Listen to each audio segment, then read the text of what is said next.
My husband was declared dead after a military operation went wrong, and for 5 months I cried so often that grief stopped feeling like an emotion and started feeling like the weather inside my house. Then last night my mother called me and said, "Claire, come over right now. I need to show you something." The moment I looked at her phone, my whole body went cold. 5 months earlier, 2 officers in dress uniforms stood on my porch just after sunrise. I knew before they opened their mouths. There are some sights your body learns to fear before your mind can explain them, and that was one of them. Luke had been in the army for almost 10 years. He had done dangerous work before. He had gone where he was told, carried what he was told, and called me whenever he could, even if it was just for 30 seconds to say he was alive and thinking about home. But the second I saw those uniforms on my porch, I felt the floor tilt. They spoke carefully. They were respectful. They used words like operation, hostile conditions, explosion, and no confirmed survivors. I heard my husband did not survive, and after that I do not remember much of what they said. I remember gripping the side of the entry table because my knees stopped feeling like they belonged to me. I remember one of the officers asking if there was someone he could call for me. I remember shaking my head because the idea of turning that sentence into a phone call felt impossible. Then I remember the front door closing, and the silence that came after was worse than the words. Luke had left his field jacket on the hook by the door the week before he deployed. His coffee mug was still in the cabinet where he always put it back upside down. His running shoes were still beside the garage door, one lace tucked into the shoe, the other hanging loose because he never tied them until the last possible second. Every room in that house still held him. That was what made it cruel. Nothing had changed except the fact that I had been told I would never see him again. The first week people filled my house so I would not have to be alone. Neighbors brought casseroles, friends brought flowers. My mother sat beside me and rubbed my back when I forgot how to breathe. Everyone kept saying the same things. He was brave. He died serving his country. He would want you to be strong, but bravery does not make a pillow any less empty. By the second week, the crowd thinned. By the third, people started checking on me by text instead of by knocking on the door. By the fourth, the world had already begun the quiet work of moving on from my tragedy, while I was still standing in the kitchen at midnight, listening to old voice messages, because hearing Luke say my name was the only thing that made the house feel less dead. I cried at strange times. Not just at night. Not just when I looked at pictures. I cried folding towels because one of them still smelled faintly like the detergent Luke liked. I cried at the grocery store because I reached for his coffee without thinking.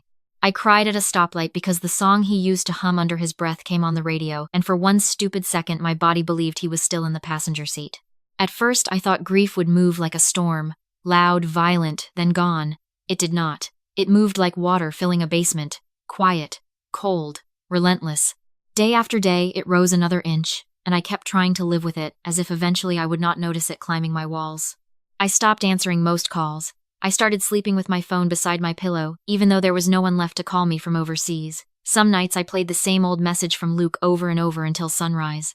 It was one he had left before a previous deployment, back when neither of us had learned how cruel hope could be. He had laughed softly into the phone and said, "Leave the porch light on for me, Claire. I always find my way back." For 5 months I lived inside that sentence and hated it for surviving when he had not. If the person you had already buried in your heart left even the smallest sign behind, would you dare believe it? Or would you be too afraid of breaking all over again? Last night, I got my answer. It was a little after 10 when my phone rang. I was on the couch with a blanket over my legs, not watching the television in front of me. I had become very good at staring through things. My mother never called that late unless something was wrong, so I sat up the second I saw her name. The first word out of her mouth told me this was not an ordinary call. Claire. Her voice was low, tight. Not crying but too controlled, which in my mother meant she was trying very hard not to. I said, "Mom, what happened?" There was a pause long enough to make my throat close. Then she said, "Where are you?" "At home. Come over right now." I stood up so fast, the blanket slid to the floor. I said, "What is it? Is somebody hurt?" Another pause. Then she said, "I need to show you something. I cannot explain it over the phone. Just come." My mother is not a dramatic woman. She does not send people racing across town because she is upset or confused. If she says, "Come now," something is wrong. I grabbed my keys without even changing out of the sweatshirt I had been wearing all evening. The drive to her house usually took 15 minutes. That night it felt like a tunnel with no exit. My mind tried every possible explanation, except the one I was too terrified to name. Maybe there was a mistake in some military paperwork. Maybe someone had found one of Luke's belongings. Maybe a reporter had called. Maybe another widow from a support group had reached out. Every theory sounded weak the second it formed. By the time I turned onto my mother's street, my hands hurt from gripping the steering wheel. She was already standing in the doorway when I pulled into her driveway. That alone made my heart slam harder. She had thrown a cardigan over her pajamas and had not even bothered to brush her hair. Her face looked pale, not panicked. Worse, Shocked, I stepped out of the car and said, "Mom, what is going on?" She did not answer me there on the porch. She just took my wrist, not hard but urgently, and led me inside. The kitchen light was on. Her phone was sitting on the table beside a pair of reading glasses and an untouched mug of tea that had already gone cold.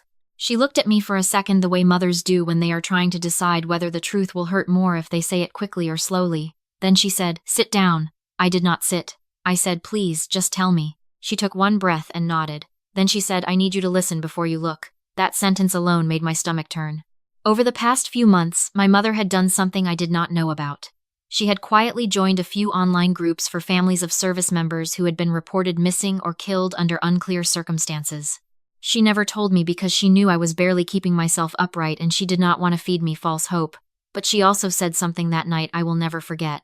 She said, "They closed the file too fast for my heart to catch up." Earlier that evening, a woman from one of those groups had sent her a post from a small recovery clinic near a mountainous border town overseas. The clinic had only just posted his photo because he was finally stable enough for an identification request and had no memory clear enough to help them do it sooner. The post was simple. A few lines asking if anyone could help identify an American soldier who had been found injured months earlier and treated by locals before being transferred for long-term care. There was a picture attached. My mother said she almost scrolled past it, then she looked at the face, then she looked again, and then she called me. She swallowed and said, "Claire, I think the man in that picture is Luke." I felt something in me go completely still. I said, "No."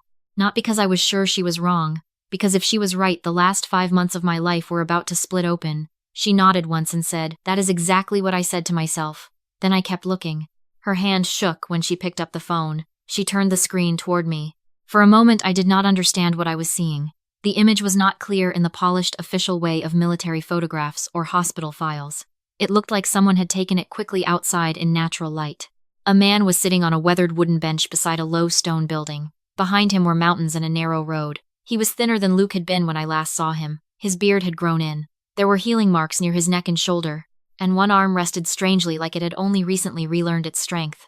But the face, the scar near his eyebrow from a training accident years ago, the line of his jaw, the way his shoulders curved slightly forward when he was tired, it was Luke. I did not say anything for a few seconds because language could not catch up to what my eyes already knew. Then I whispered, "That is him." My mother let out a breath that sounded almost like a sob, as if hearing me say it had made the possibility real in a new and terrible way. Under the image was a short caption explaining that the man had been found badly injured after a military operation months earlier. Local civilians had helped get him stabilized before he was transferred to the clinic. He was now recovering. They believed he was American. They did not have complete identifying documents. They were asking if anyone recognized him. I read the words twice and still felt like I was reading underwater. The room went cold around me, not the air, my body. It was exactly what the thumbnail says. My whole body went cold. My hands shook so badly I had to set the phone down on the table for a second. Then instinct took over. I grabbed it again and opened the clinic page. I typed, "My name is Claire Bennett. I believe the man in your photo is my husband. The Army informed me 5 months ago that he was killed during an operation. Please respond. Please." I hit send. Nothing. I called the number listed under the page. It rang and no one answered. My mother took the phone from me and tried the clinic number again while I stared at the photo as if looking away might kill him a second time. Still nothing. I sent another message. Then another. My mother kept saying, "Breathe, Claire, breathe." But the only thing I could hear was the pulse in my ears. We sat at that kitchen table for almost an hour. The clock above the stove sounded louder than it ever had before. The refrigerator clicked on and off. Outside, a car passed once and then the street went still again. Every second stretched until it felt mechanical, painful, unnatural. Then my mother's phone lit up. Neither of us moved at first. We just stared at the screen like it might vanish if one of us touched it too fast. Then she opened the message. The reply was short, but it split my life in half. "Yes, the man in the photo is alive. He was found severely injured months ago and brought to us after receiving emergency aid from local residents. He is stable now and continuing recovery. Alive." I read that word again and again until my vision blurred. I had spent 5 months teaching myself to survive a death that had not happened. My mother covered her mouth. I started crying so hard I could barely see the screen. Not loud, dramatic crying. It was the kind that rips out of you when your body has no idea whether to collapse from relief or fear. The next line in the message said he had significant physical injuries and complications affecting memory and orientation. At the time, that part barely registered. All I saw was alive. If you were me in that moment, would you run straight toward that hope, or brace yourself for a second heartbreak. And if you like stories where the truth comes back quietly and changes everything, subscribe before I tell you what happened. When I found him, I said I am going there. My mother did not argue with me. She just asked when. I said, as soon as I can get there. She said she would come with me. I looked at her, and for 1 second I wanted to say yes so badly that it hurt, but something inside me knew I had to walk through the next part on my own, not because I did not need her. Because there are doors in life no one can open for you even if they love you enough to break beside you. So I told her the truth. I said I need to see him first, just me. She looked at me for a long moment. Then she nodded. She helped me book the flight. She helped me gather the passport and the copies of Luke's records, and the old photos I suddenly felt I might need as proof that our life together had been real. She made coffee neither of us drank. She texted the clinic again, and arranged for someone to expect me the next day. Before I left her house, she held my face in both hands and said, "Whatever waits for you there, do not go into it alone in your own head. Call me even if you can only cry." I barely slept that night. On the flight over, I pressed my forehead to the window, and tried not to imagine too much. Hope can be a brutal thing when it wakes up after months of being buried. It does not arrive gently. It kicks every locked door inside you wide open at once. What if the man in the photo only looked like Luke? What if it was Luke but he was dying? What if it was Luke and there was some reason he had not come back? That last thought followed me all the way through the airport, into the hired car, down the long road, into the mountains, and right up to the doors of the clinic. The building itself was modest, clean, quiet, stone walls, narrow windows, flower boxes someone had bothered to water. It looked more like a place where people learned how to breathe again than a place where miracles happened. Inside, a nurse greeted me in careful English and asked my name. When I said I was Claire Bennett, her expression changed in a way I still cannot explain. It was not alarm. It was not joy. It was recognition mixed with caution, as if she knew I had come a very long way, carrying a hope too fragile to touch roughly. She asked me to wait 1 moment. I did not sit. I could not. A doctor came out a minute later, a man probably in his 50s with tired eyes and a calm voice. He told me Luke was stable. He said there were things we needed to discuss. I said, "Please, I just need to see him first." He looked at me for a second, then nodded. He said he is outside. Outside. That word went through me like current. The doctor led me through a short hallway and out a back door into a small garden, and there he was. Luke was sitting on a wooden bench under a tree, sunlight moving across one side of his face. He looked thinner, older somehow, even though only months had passed. There were pale marks near his neck and shoulder. One hand rested loosely over his knee. His head was tilted slightly down the way he used to sit when he was thinking. He was alive. Alive enough to sit in a garden and turn his face toward the light. I stopped walking. For a second, the whole world narrowed to the distance between that bench and my body. Then I heard myself say his name. Luke. My voice broke on it. He looked up. Our eyes met. I had replayed that moment in my head in 1,000 impossible ways during the flight. In every version he knew me. In every version, even if he was hurt, even if he was weak, his face changed when he saw mine. It did change. Just not the way I needed it to. He looked confused. Not distant, not cold, not guilty. Confused. He stood up slowly, like someone still learning what his body could do. He stared at me with polite uncertainty, searching my face for a meaning he could not find. Tears were already falling down my face by then. I was smiling and crying and shaking all at once. I took another step toward him. I said, "Luke, it is me." He looked stricken for a moment, as if my pain was obvious, even if its cause was not.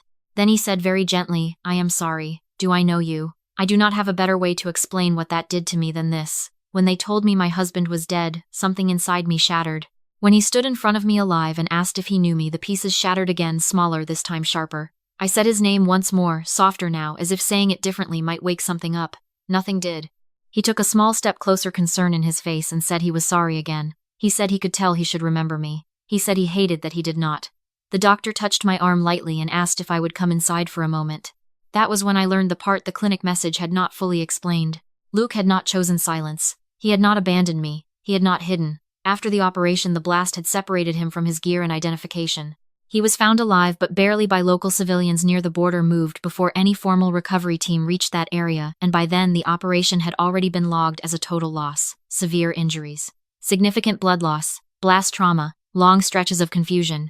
The doctor said, "We believe the more personal memories are the hardest for him to access." I said, "Will he remember me?" He did not lie to me. He said he may. But it may take time, and it may require familiar people, routines, sounds, emotional cues. Memory does not always return in a straight line. I stood there holding the back of a chair because I had to touch something solid. Then I asked the ugliest question I had been carrying since the moment Luke looked at me like a stranger.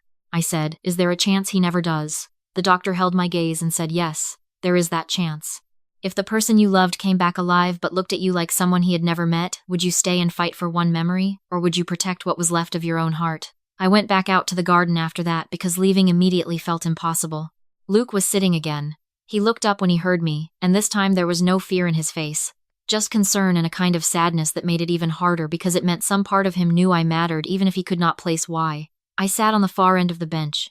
For a minute neither of us spoke. Then he said, I am sorry I caused that look on your face. I laughed once through my tears, because it was such a Luke thing to say, apologizing for pain he did not understand. I told him my name. I told him we were married. I told him he had been gone for months and I had been told he was dead. I kept it simple. I did not dump our whole life at his feet like evidence. I just gave him the doorway. He listened very carefully. Then he said, I wish I could give you something back when you say those things. I just cannot reach it. That sentence nearly folded me in half. But even then, even sitting beside a man who had my husband's face and my husband's voice and none of my husband's memory, I knew I was not leaving yet. I texted my mother and wrote, it is him. He is alive.